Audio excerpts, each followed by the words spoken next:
La situation reste tendue en Seine-et-Marne et dans l'Essonne. Après les crues exceptionnelles de ces derniers jours, une octogénaire a été retrouvée morte chez elle à Souppes-sur-Loing et de nouvelles pluies font craindre une aggravation des inondations. Manuel Valls s'est rendu ce matin à Nemours, dont le centre-ville est coupé en deux par les eaux.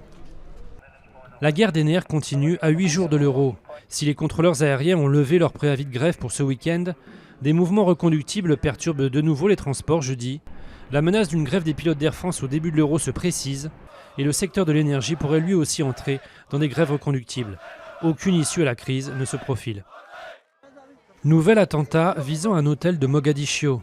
Revendiqué par les islamistes Chebab, l'attaque a fait au moins 10 morts, dont 2 députés. Des combats ont ensuite duré plusieurs heures entre les forces somaliennes et des assaillants retranchés dans le bâtiment.